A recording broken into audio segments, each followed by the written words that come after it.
함께 올립니다. 그들이 여리고에 이르렀더니 예수께서 제자들과 허다한 무리와 함께 여리고에서 나가실 때 디메오의 아들인 맹인거지 바디메오가 길가에 앉았다가 나사렛 예수시란 말을 듣고 소리질러 이르되 다윗의 자손 예수여 나를 불쌍히 여기소서 하거늘 많은 사람이 꾸짖어 잠잠하라 하되 그가 더욱 크게 소리질러 이르되 다윗의 자손이여 나를 불쌍히 여기소서 하는지라. 예수께서 머물러 서서 그를 부르라 하시니 그들이 그 맹인을 부르며 이르되 안심하고 일어나라. 그가 너를 부르신 다음에 맹인이 겉옷을 내버리고 뛰어 일어나 예수께 나아오거늘 예수께서 말씀하여 이르시되 내게 무엇을 하여 주기를 원하느냐. 맹인이 이르되 선생님이여 보기를 원하나이다. 예수께서 이르시되 가라 내 믿음이 너를 구원하였느니라 하시니 그가 곧 보게 되어 예수를 길에서 따르니라. 아멘. 자리에 앉으시겠습니다. 우리가 마가복음 10장 말씀을 읽었지만 오늘 말씀의 시작은 사실은 마가복음 8장부터 시작이 됩니다. 주님이 십자가에 달려 돌아가시기로 결심하시면서 그때가 그 시간이 다가오면서 주님이요 평소의 복음을 북쪽으로는 갈릴리 지방, 남쪽에는 예루살렘, 유다 지역의 복음을 전하셨는데 주님의 약속의 시간이 가까우면서 주님이 북쪽 그 위로 넘어가십니다. 북쪽에 있는 가장 높은 도시에 있었던 가이사랴 빌립보의 제자들하고 그쪽으로 가시게 되죠. 사실 가이사랴 빌립보 지역은 복음서를 보면 알겠지만 주님이 공생애 동안 거의 안 가십니다. 그쪽 지역은. 왜냐하면 가이사랴 빌립보라는 이 도시의 이름과 같이 이스라엘 백성들에게 이 도시가 낯설어요. 왜 낯서냐면은 이스라엘이 당시 로마의 지배 아래 있었거든요. 로마 가이사랴의 지배 아래 있었고 그 가이사랴에게 좀 잘 보인 뇌물을 주고 헤롯 그리고 헤롯 빌립이 그 지역을 다스리게 됩니다. 그러니까 헤롯 빌립의 입장에서는요 로마 황제한테 잘 보여야 돼요. 그래서 가이사랴 빌립보 이 지역 원래는 가이사랴 빌립보가 아니라 바알 각이라는 지역이었습니다. 이 지역을 리모델링을 합니다. 신도시로 만들어요. 잘 만들어가지고 로마 가이사랴한테 헌납을 합니다. 자, 그러니까 이 도시를 헌납하면서 이름조차도 어떻게 바꾸냐면은 로마 황제 가이사랴의 이름과 자기 이름 빌립의 이름을 합쳐서 가이사랴 빌립보라고 이름을 딱 줘버립니다.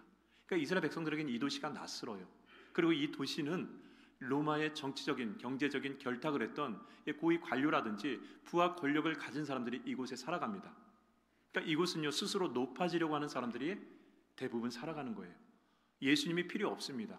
관심이 없죠. 영적으로 관심이 없습니다.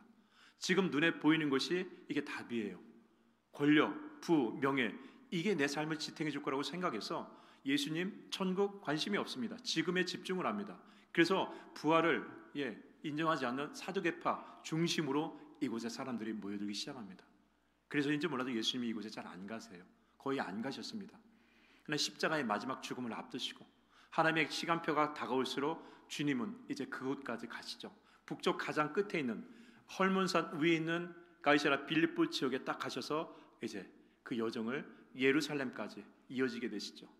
성경에 보면 마가복음 8장부터 11장까지 쭉 보면은 가이사랴 빌립보 지역에서 헐몬산에서 그리고 갈릴리 지역에서 또 요단강을 건너서 이제 남유다 그리고 예루살렘으로 이어지는 여정을 우리에게 보여주고 있습니다. 자, 그러면서 예수님의 마음속에는 한 가지 질문을 계속해서 던지면서 이 여정을 걸어오게 되죠. 그 질문이 뭐냐면 바로 마가복음 8장 27절에 잘 나오고 있습니다. 예수와 제자들이 빌립보 가이사랴의 여러 마을로 나아가실새 길에서 제자들에게 물어 있을 때 사람들이 나를 누구라 하느냐? 사람들이 나를 누구로 여기느냐? 너에게서 나는 도대체 어떤 존재냐? 여러분에게 있어서 도대체 예수님은 누구십니까? 라는 그 질문을 그 지역 사람들이 어떻게 받아들이는지 계속해서 이 질문을 끌어안고 십자가의 여정을 가게 되시죠. 왜냐하면 이게 중요하거든요. 여러분의 삶에 있어서 예수는 어떤 분이십니까? 여러분은 예수 그리스도가 여러분에게 있어서 어떤 존재로 다가오십니까? 여러분에게 예수는 누구세요? 이 질문에 대한 답이 결국 뭡니까? 여러분의 신앙이에요. 예수 그리스도를 향한 여러분의 신앙은 어디에서 드러나느냐? 내가 예수 그리스도를 어떻게 생각하고 있는지, 내 삶에 예수는 어떤 존재인지에 대한 정확한 답을 가지고 있는 그 답이 여러분의 신앙이라는 것이죠. 그러니까 여러분 한번 생각해 보세요. 여러분의 인생에 있어서 예수는 어떤 분입니까? 내가 왜 예수를 믿습니까? 여러분에게 있어서 예수는 어떤 존재입니까? 이 질문의 답을 여러분들이 내렸을 때 그 답이 여러분의 신앙 고백이라는 것이죠. 이 신앙 고백이 중요하기 때문에 주님은 계속해서 이 질문을 북쪽 끝 도시에서부터 던지면서, 그리고 제자들에게 던지면서 이 여정을 걸어오게 됩니다. 그런데 이 답은요, 사실 쉽지가 않습니다. 이 질문에 대해서 사람들은 그 답이 다 비껴져 나가요. 왜 비껴져 나가느냐? 이 답은 인간의 본성에서 나오는 것이 아니라 예수 그리스도를 진정으로 영접한 성령 안에서 이루어지는 답이기 때문에 그렇습니다. 자, 그래서 마태복음 16장 16절로 17절에 보니까 이 답을 베드로가 한번 탁 얘기합니다. 그럼 너는 나를 누구라고 여기느냐라는 예수 그리스도의 질문에 베드로가 정답을 얘기합니다. 시몬 베드로가 대답하이르되 주는 그리스도시요, 그리스도는 기름 부음을 받은 자, 메시아입니다. 구원자죠. 살아계신 하나님의 아들입니다라는 이 고백을 딱 합니다. 그러니까 예수님께서 뭐라고 하십니까? 예수께서 대답하이르시되 바요나 시몬아 내가 복이 있도다. 이를 내게 알리는 혈육이 아니라 하늘에 계신 내 아버지라라고 그러십니다. 그러니까 인간으로서는 주의 이 질문에 대한 답을 정확히 내릴 수가 없는 거예요. 하나님의 은혜 안에 있을 때만이 이 답을 정확히 내릴 수 있다는 것이죠. 그래서 이 답은 인간 스스로가 내릴 수도 찾을 수도 없는 것이죠. 그 답을 온전하게 고백할 수 있도록 예수님이 지금 어디로 가시는 겁니까? 예루살렘으로 가시는 거예요. 예루살렘에 십자가에 달려 돌아가셔서 인간이 해결할 수 없는 죄의 문제를 대신해서 십자가에 달려 돌아가시는 대속 제물이 되었을 때, 그리고 예수 그리스도를 주로 영접했을 때 주님이 주시는 성령의 능력 가운데서 그 고백을 할 수 있고 그 답을 찾을 수 있다는 것이죠. 그래서 그 답을 인간으로 하여금 제대로 할 수 있도록, 찾을 수 있도록 하나님의 은혜 가운데서 이제 하나님의 약속의 시간표 예루살렘으로 걸어가시는데, 마지막 도시 여리고에서 주님의 발걸음을 멈추는 어떤 사람의 외침이 있었습니다. 그 외침은 그날 수많은 사람들의 외침 가운데서 그 수많은 사람들의 무리의 외침을 뚫고 나가는 연약한 영혼의 작은 외침이었습니다. 우리 마가복음 10장 46절로 47절을 같이 보겠습니다. 창조적 예수님이 쭉 내려오세요. 내려오시다가 마지막 예루살렘을 가기 전에 여리고라는 그 도시에 이제 가실 때, 그들이 여리고에 이르렀더니 예수께서 제자들과 허다한 무리와 함께 여리고에서 나가실 때 디메오의 아들인 맹인 거지 바디메오가 길가에 앉았다가 나사렛 예수시란 말을 듣고 소리질러 이르되 다윗의 자손 예수여 나를 불쌍히 여기소서 하거늘. 그날 예수님의 발걸음을 멈춘 그 음성은요, 사실 작은 한 영혼의 외침이었습니다. 성경을 47절을 자세히 보면요, 그날 이 바디메오가 외쳤던 그 음성보다 더 큰 음성이 뭐냐면은 47절에 나사렛 예수시란 말을 듣고 이제 외치게 됩니다. 여러분, 나사렛 예수라는 그 외침, 보통 성경에서는요 이름 앞에 지명을 붙여가지고 이 사람이 어디 출신인가를 밝힙니다. 그래서 나사렛 예수라는 말은 나사렛 출신의 예수라는 말입니다. 참고적으로 가룟 유다 있죠? 가룟 유다의 가롯은 유다의 first name이 아닙니다. 가롯은 유다 이스카리옷, 그 유다 이스카리옷 출신의 유다라는 뜻입니다. 그러니까 나사렛 예수는 나사렛 출신의 예수라는 것을 이야기하는데, 이 나사렛이 그렇게 호의적인 동네가 아닙니다. 이스라엘 백성들에게는 나사렛이 좀 천한 도시예요. 정책으로 경제적으로 좀 못 살거든요. 못 살 뿐만 아니라 로마에서 집중적으로 수탈해 가기 때문에 여기는 정말 힘없고 가진 것 없는 사람들이 살기 때문에 비천한 도시로 여기고, 여기 출신 사람들은 그저 그렇다라고 하면서 좀 조롱하는 그런 얘기가 나사렛 예수라는 표현입니다. 그래서 요한복음 1장에 보니까 이 빌립이라는 사람이 예수님을 만나니까 너무 좋은 거예요. 그 말씀이 구약에 예언된 선지자의 말씀과 같이 그의 영혼을 이렇게 세웁니다. 그러니까 너무 좋아가지고 그의 친구 나다나엘에게 예수님을 소개하러 막 갑니다. 근데 나다나엘이 그 예수라는 얘기를 듣고 뭐라고 이렇게 조롱합니까? 요한복음 1장 46절에 보니까 나다나엘이 이르되 나사렛에서 무슨 선한 것이 날 수 있느냐? 빌립이 이르되 와서 보라 하니라. 예, 나사렛 예수는요, 이건 조롱이에요. 그냥 출신만 얘기하는 것이 아니라 그 동네 사람들 안 봐도 알아. 거기서 무슨 선할 것이 나을 것이 있느냐라는 그 조롱이 지금 여리고를 지나가시는 예수 그 주변에서 수근수근 대고 있었다라는 것입니다.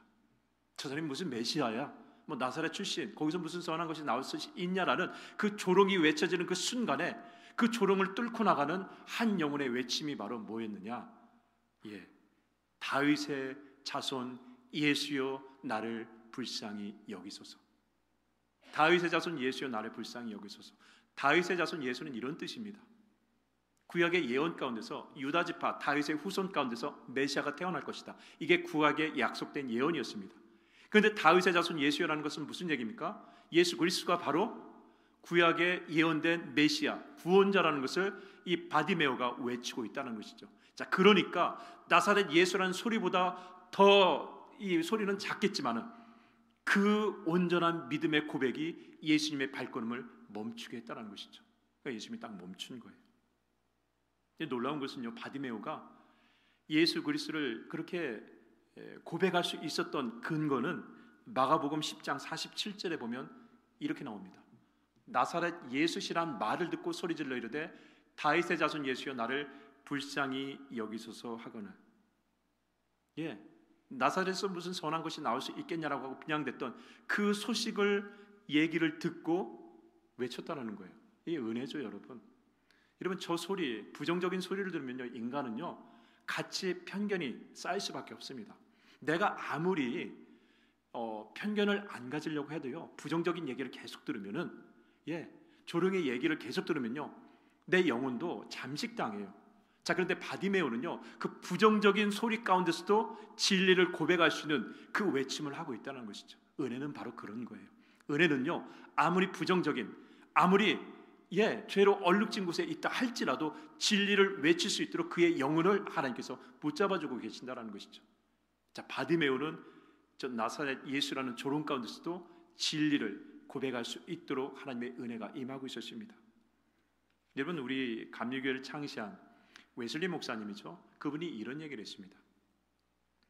은혜는 인간이 노력한다고 해서, 인간의 의지로서, 인간의 공로로서 은혜를 받을 수는 없다. 은혜는 인간의 의지, 공로와 상관없이 하나님이 누구나에게 주시는 하나님의 절대적인 주권이 은혜다라고 얘기합니다. 그러나 인간이 그 은혜를 간절히 사모하면, 그 은혜를 정말 간절히 사모하면 하나님은 그 은혜를 더 풍성하게 주신다라고 얘기합니다. 은혜는 하나님의 주권이기 때문에 내가 노력한다고 해서 내가 뭐 어떤 공로로 인해서 은혜를 받을 수 없지만, 그러나 누구든지 그 은혜를 사모하고 간절히 매달리면 하나님의 은혜는 그에게 더 풍성하게 부어질 수 있다라는 것을 이야기하고 있습니다. 여러분, 나사렛 예수를 소리지는 그 열정에 하나님의 은혜가 갈까요? 아니면 다윗의 자손 예수라는 그 고백에 하나님의 은혜가 더 집중되겠습니까? 이건 답을 알려주지 않아도 뻔한 거죠. 그렇게 바디메오의 이 은혜는요, 간절함이었습니다. 지금 내 앞에 내 인생의 답은 예수 그리스도밖에 없다는 것을 그가 알았기 때문에 그가 부르짖을 수밖에 없어요. 그가 잠잠하지 않을 수가 없습니다. 외칠 수밖에 없어요. 이 간절함이, 이 주님의 은혜에 대한 주님의 이 간절함이 주님의 발걸음을 멈추게 하고 그에게 은혜의 통로를 열어가는 축복을 이어지게 만들었습니다. 여러분, 보통 우리의 인생을 날아가는 화살에 비유합니다. 그렇죠? 여러분, 돌아보세요. 지금 6학년, 7학년 되신 분들, 돌아보면 엊그제가 젊었을 때 아닙니까? 근데 잠깐 돌아보고 나니까 시간이 이렇게 화살과 같이 돌아가고 있습니다. 정말 이 빠른 화살 같은 시간을 우리는 어떻게 할 수가 없습니다. 근데 이 화살과 같이 빨리 흘러가는 시간을 멈추게 하는 게 있어요. 그걸 거슬러 올라가는 게 있습니다. 그게 은혜예요. 간절한 하나님의 은혜, 간절한 하나님을 바라는 그 마음, 믿음은 이 세상을 살아가면서 절망, 근심, 걱정, 두려움, 염려, 그게 나의 영과 묶어가지고 화살과 같이 나를 끌고 갑니다. 나는 질질 끌려가는 거예요. 사실은 내 스스로가 인생을 자유롭게 살고 있다 말하지만 결국 돌아보면 어떻습니까? 이 세상을 살아가면서 근심, 걱정, 염려, 두려움이 내 영과 묶여져 가지고 화살과 같이 지난 40년, 50년, 60년을 이렇게 돌아올 수밖에 없는 것이 내 인생이었습니다. 근데 그 모든 시간을 멈추면서 다시 리셋할 수 있는 것은 은혜에 대한 사모함, 간절함이 그 시간을 멈추게 만듭니다. 우리 마가복음 10장 49절을 보겠습니다. 예수께서 머물러 서서 그를 부르라 하시니 그들이 그 맹인을 부르며 이르되 안심하라, 일어나라, 그가 너를 부르신다 하매. 저는 이 말씀을 일주일 동안 묵상하면서요, 저 노란색으로 칠했지만은 예수께서 머물러 서서라는 이 말씀이 정말 가슴 뛰었습니다. 왜냐하면 예수님이 그냥 지나칠 수 있거든요. 하늘과 같이 그냥 날아갈 수 있었거든요. 그런데 그가 하나님의 은혜를 사모하면서 부르짖었을 때 그때 예수님의 발걸음이 멈췄습니다. 예수님의 발걸음만 멈췄나요? 그때 예수를 조롱하던 모든 사람들의 외침도 멈췄어요. 심지어 십자가를 향해 걸어가는 하나님의 계획도 그 순간에 잠시 멈췄습니다. 누구를 향해서? 간절히 부르짖는 한 영혼의 그 부르짖음을 들으신 예수 그리스도께서 모든 것을 멈추도록 만드셨습니다. 이게 얼마나 제 영혼을 뛰게 만드는지 몰랐어요. 여러분이 하나님 앞에 인생을 살아가다가 도저히 해결될 수 없는 그 화살같이 날아가는 인생의 그 한복판에서 그 자리에서 주님을 부르면서 주여, 나의 주님, 나를 불쌍히 여기셔서 나를 좀 제발 도와달라고 부르짖는 그 순간에 하나님은, 우리 주님은 세상의 모든 것을 멈추시고 여러분에게 그 시선을 집중하시는 줄 믿습니다. 이게 바디메오의 은혜였어요. 모두가 바삐 돌아가는, 모두가 예루살렘으로 바삐 발걸음을 옮기는 그 가운데 한 영혼의 외침이 주님의 발걸음을 멈추고 주님의 시선이 그 영혼을 향하도록 만들었다는 것이죠. 여러분이 어느 곳에 있든지 호산나 다윗의 자손이요, 내 인생의 주님 되신 주님 앞에 주여 나를 불쌍히 여기소서, 내가 도저히 해결할 수 없는 모든 삶의 자락에서 내가 할 수 있는 것은 주님 앞에 기도하는 것밖에 없습니다. 주여 도와주소서라는 그 외침 절규를 우리 하나님께서는, 우리 주님께서는 절대로 외면하지 않는 줄 믿습니다. 멈춰 서시고 여러분을 향해서 주님의 시선이 고정되는 줄 믿습니다. 세상의 모든 것도 다 멈추고 오직 주님의 시선은 여러분에게 향하는 줄 믿습니다. 그래서 간절히 부르짖어야 돼. 정말 내가 할 수 없는 그 자리에서 할 수 있는 건 뭡니까? 주님 도와주시옵소서, 불쌍히 여겨주시옵소서 라는 그 간절함, 그 사모함이 40절에 드러나고 있습니다. 자, 그렇게 주님 앞에 부르짖었을 때 그때 마가복음 10장 49절에 주님의 응답은 이런 말씀이었습니다. 예수께서 머물러 서서 그를 부르라 하시니 그들이 그 맹인을 부르며 이르되 안심하고 일어나라, 그가 너를 부르신다 하매. 안심하고 일어나라. 여러분, 저 노란 글씨는 예수님이 하신 말씀인가요? 안심하고 일어나라는 얘기는 예수님이 바디메에게 한 말씀입니까? 아니에요. 주변에 나사렛 예수를 조롱하던 사람들의 전달이었습니다. 근데 그 말이 이 바디메오로 하여금 뛰어가게 만들었습니다. 여러분, 그거예요. 우리가 하나님 앞에 간절히 부르짖으면요, 하나님의 응답은요, 정말 우리에게 이 청천벽력과 같이 내 귀에 안심하고 일어나라라고 하면 얼마나 좋겠습니까? 근데 이 음성이요, 때로는 어떤 목회자를 통해서 들어갈 수가 있고, 때로는 여러분을 위해서 기도하는 누군가를 통해서 이 음성을 듣게 하시고, 때로는 여러분 가족을 통해서 듣게 하시고, 여러분 아버지나 여러분의 자녀를 통해서 듣게 하시고, 때로는 신문이나 라디오나 하나님의 음성은 그 어떤 것을 통해서 여러분에게 전달되는 줄 믿습니다. 이게 메시지, 복음입니다. 복음은요, 하나님이 그 어떤 것을 통해서도 여러분 마음 중심에 이 메시지를 주시는 거예요. 자, 그래서 이 음성을 듣고 바디메오가 달려가죠. 방향을 잃어버리지 않고 달려가죠, 예수님께. 물론 맹인이기 때문에 귀가 발달돼서 방향을 잘 찾겠지만은 이건 영적 방향이지. 10장 51절에 뭐라고 합니까?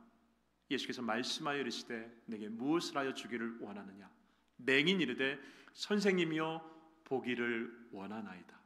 제가 보기를 원하나이다 영어 성경을 보니까요, NIV 킹 제임스 버전, 이게 한 10% 정도 영어 성경은 그냥 I want to see라고 합니다. 그냥 보기 원합니다. 뭐 이렇게 시력을 되찾기 원합니다. 이렇게 써 있는데 월드 잉글리시 바이블, NRSV, ISB, NSB 그리고 10개 이상 한 90% 정도 되는 영어 성경의 표현을 보니까 I may see again이라는 표현을 씁니다. 어게인이 중요해요. 어게인이 없었다라고 한다면 바디메오는 선천적인 시각 장애인입니다. 태어날 때부터 암흑에서 살아가는 사람일 수밖에 없어요. 근데 어게인은 뭡니까? 다시 보고자 하는 건 뭡니까? 이미 세상을 봤던 사람입니다. 봤는데 무엇이 됐는지 모르겠지만은 그걸 잃어버렸어요. 그게 사고였는지 질병인지 모르겠지만은 어느 날 그 삶에 그 환란이 몰아오면서 내가 볼 수 없게 되었다는 것이죠. 자, 그러니까 예수 그리스도로 말미암아 I may see again은 뭡니까? 예전에 봤던 그 삶을 다시 한번 되찾고 싶다라는 얘기입니다. 그러니까 바디메오는 뭐예요? 후천적인 시각 장애이라는 것이죠. 그 얘기를 하고 있는 거예요. 주님, 내가 보기를 원하나이다라는 것은 내가 한 번도 보지 못한 이 세상을 보는 것이 아니라 이미 그것을 보고 살았습니다. 그 세상의 아름다움을 보고 살았어요. 근데 어떻게 된지 모르겠지만 내 삶에 어떤 어려움이 밀려왔습니다. 그게 질병인지 사고인지 모르겠지만 그것 때문에 내가 무너진 거예요. 길가에 앉아서 구걸할 수밖에 없는 그 상황입니다. 그러나 그 모든 것을 단지 눈만 띄어주는 것이 아니라 내 삶에 잃어버렸던 모든 것을 다시 한번 회복시켜줄 수 있는 분은 예수 그리스도라는 것을 붙잡았기 때문에 이 고백을 하는 것이죠. 그게 I may see again입니다. 여러분, 어게인이 왜 복음이냐? 다시 내 인생을 일으켜 세울 수 있는 분은요, 예수 그리스도밖에 없습니다. 다시 내 인생을 온전하게 회복시킬 수 있는 것은 예수 그리스도밖에 없다는 거예요. 저 고백 속에는 바로 그게 남겨져 있는 것입니다. 내가 다시 내 인생을 다시 한번 이라는 이 간절함이 거기에 달려 있는 것이죠. 여러분, 세상을 살아가다 보면요, 나도 바디메오처럼 당할 수 있어요. 바디메오는 눈을 잃어버렸지만 나는 다른 것을 잃어버릴 수가 있습니다. 여러분, 죄로 얼룩진 이 세상을 살아가다 보면 여기 천국 아니잖아요. 그러니까 이 죄된 얼룩진 세상을 살아가다 보면요, 나의 의지와 상관없이 내 삶이 공격당할 때가 있어요. 여러분, 이 세상은요, 천국이 아닙니다. 죄로 얼룩진 세상이에요. 그러니까 내 의지와 상관없이 내 삶에 무엇인가 밀려올 때가 있어요. 그럼 나는 속수무책에 당할 수밖에 없는 상황이 있습니다. 그게 사르밧 과부처럼 먹고 사는 문제로 다가올 수가 있어요. 어느 날 내 삶의 기반이 무너지는 것이 나의 의지와 상관없거든요. 그게 나한테 밀려오면 나는 당할 수밖에 없어요. 사르밧 과부처럼 먹는 문제로 걸릴 수가 있습니다. 먹고 사는 문제가 걸릴 수가 있어요. 바디메오처럼 건강의 문제일지 사고의 문제일지 모르겠지만 어느 날 정상적인 삶을 살지 못하는 그게 나한테 밀려올 수가 있습니다. 사고, 전쟁, 전염병, 기근, 흉년, 헬렌, 밀턴, 허리케인, 그게 어느 날 나한테 밀려오면 당할 수밖에 없어요. 여러분, 플로리다 사는 사람들이 나는 잘 살 거라고 하지만은 밀려오면 당할 수밖에 없는 것이 세상을 살아가는 인간의 실존입니다. 그들이 어느 날 내 인생에 밀고 들어오면요, 당할 수밖에 없어요. 나도 바디메오처럼 그렇게 당할 수밖에 없는 것입니다. 그게 죄로 얼룩진 이 세상을 살아가는 인간의 실존이에요. 이미 전도서 9장 11절로 12절에 성경 그걸 우리에게 말해주고 있습니다.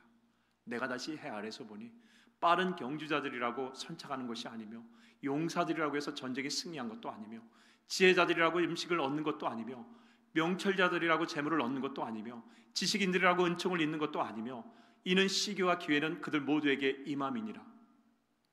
분명히 사람은 자기의 시기도 알지 못하나니 물고기들이 재날의 그물에 걸리고 새들이 올무에 걸린같이 인생들도 재앙의 날이 그들에게 후련히 임하면 거기에 걸리느니라. 이게 우리 삶이에요. 우리 수요 예배 시간에 요한계시록 말씀 나누고 있잖아요. 거기 보면은 하나님의 심판이 하루아침에 끝나는 것이 아니라 7인이 떼어지고 또 업그레이드돼서 7 나팔이 부러지고 업그레이드돼서 7 대접이 쏟아지잖아요. 그 가운데 무엇을 보여주십니까? 전쟁, 기근, 흉년, 전염병, 이 모든 것이 우리의 삶 가운데 밀려옵니다. 자, 그런데 그 전쟁, 기근, 전염병, 이 모든 것들이 악한 사람들만 따라다니나요? 아니요. 그 한복판에 믿음의 사람들도 그 자리에 설 수 있다라는 것을 우리에게 말씀해주고 있습니다. 여러분, 지금 우크라이나 전쟁, 그 전쟁 한복판에 믿음의 사람이 피해서 포탄이 피해서 막 가나요? 9.11 테러 때 그 쌍둥이 빌딩에 악한 사람만 있었나요? 아니요, 믿음의 사람들도 있었습니다. 코로나 전염병 때 코로나가 믿음의 사람만 이렇게 피해서 갔나요? 밀턴, 헬렌도 믿음의 사람 피해서 그렇게 갔나요? 아니요. 그 한복판에 믿음의 사람들도 있을 수 있다는 것입니다. 거기에 있다 보면은 바디메오처럼 무엇인가를 잃을 수도 있다는 거예요. 중요한 메시지는 뭡니까? 그렇게 세상 가운데서 어려움을 당할 수 있지만 당하지 말라는 거예요. 믿음의 사람, 당하지 말라는 것입니다.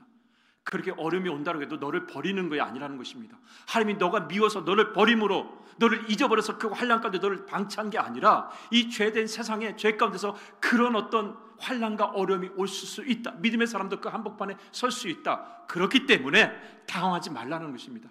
영적으로 주님 바라보면서 그 자리에서 원망하지 말고, 당황하지 말고, 지치지 말고 나 바라보면서 끝까지 그 시간을 믿음으로 통과하라는 것이 우리에게 주시는 하나님의 메시지라는 것이죠. 단순히 바디메오의 모습, 겉모습이 아니라 바디메오처럼 그렇게 당할 수 있지만, 그러나 그 자리에서 다시 내 삶을 온전히 일으켜 세울 수 있는 분은 예수 그리스도밖에 없다는 그 부르짖은 간절한 은혜가 주님의 발걸음을 멈추게 하고 주님이 그를 통해서 다시 그 인생을 세워나갈 수 있도록, 다시 그 인생이 아름답게 꽃피울 수 있도록 해주시는 하나님의 은혜를 붙잡고 믿음으로 주님을 끝까지 따라가라는 것이 바디메오를 통해 우리에게 주시는 하나님의 메시지인 줄 믿습니다. 자, 그래서 오늘 말씀 결론이 뭡니까? 마가복음 10장 52절, 예수께서 이르시되 가라, 내 믿음이 너를 구원하였느니라. 이 믿음이 뭡니까? 어느 날 밀려온 삶의 환난 가운데서 그게 질병이 될지 물질 문제가 될지 모르겠지만 그것 때문에 내가 속절없이 당할 수 있지만, 그러나 이 모든 것을 다시 일으켜 세워주실 분은 예수 그리스도밖에 없다는 그 믿음이 너를 구원하였느니라는 것이죠. 그러니까 그가 곧 보게 돼요. 어떻게 되십니까? 예수를 길에서 따르니라. 이게 바디메오의 신앙입니다. 낳고 끝나는 것이 아니라 이제는 따라가는 것이죠. 왜? 알았기 때문에. 이제는 그 주님을 떠날 수가 없다는 것이죠. 이게 우리 믿는 자들에 대한 답입니다. 여러분, 인생을 살아가면서요, 정말 이 인생이라는 게 쉽지가 않아요. 잘 살고 싶은데 내 의지와 상관없이 얼마나 많은 것들이 내 인생에 개입을 합니까? 밀려옵니까? 내가 아무리 노력해도 내가 막을 수 있는 것은 한계, 여러분 아시잖아요. 그때마다 우리가 어떻게 해야 됩니까? 그냥 무너져서 주지 않습니까? 아니요. 그때마다 나를 바라보면서, 나를 믿으면서, 나한테 부르짖으면서 나의 은혜를 사모하라는 것입니다. 그러면 내가 멈춰서서 머물러서 너를 일으켜 세우겠다라는 것이 우리 주님의 약속인 줄 믿습니다. 이 약속을 믿잡고 끝까지 천국에 이를 때까지 주님 따라갈 수 있기를 주의 이름으로 간절히 축원합니다. 우리 시간 다 함께 일어나셔서 우리 10월의 파송의 찬양, 여기에 모인 우리 모두가 그렇게 믿음을 가지고 주님을 따라가는 사람인 줄 믿습니다. 우리 찬양 같이 부르면서 우리 주님을 끝까지 붙잡기를 주의 이름으로 간절히 축원합니다.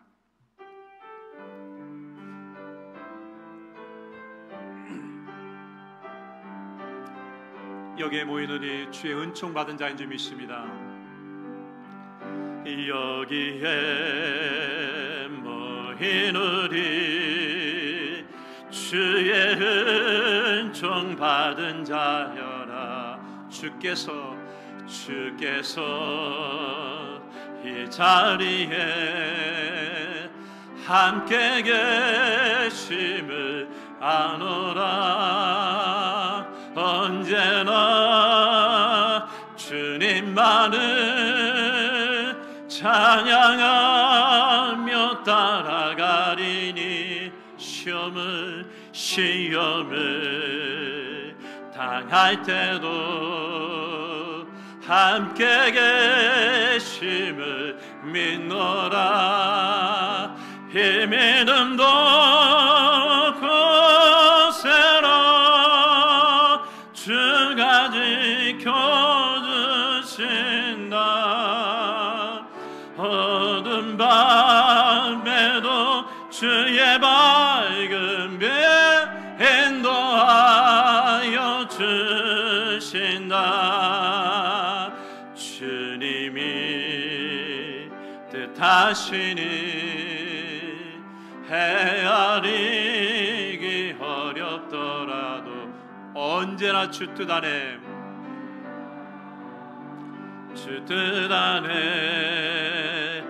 내가 있음을 아노라. 사랑과 말씀들이 나를 더욱 굳세게 하니 더욱 새롭게 하니 넘어져도 일어나는 줄 믿습니다. 넘어져도 최후 승리를 믿노라. 이 믿음 놓고 새로 주가 지켜주신다. 어두운 밤에도 주의 밝은 빛 인도하여 주신다. 살아계신 하나님 아버지, 이 어두운 세상 주님 없이 어떻게 걸어갈 수 있겠습니까?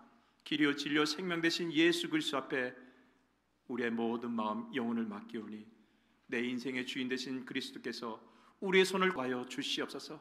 그렇게 걸어가다 지칠 때마다 주여 부르짖게 하시고 기도하게 하시고 주님 바라보게 하여 주시옵소서.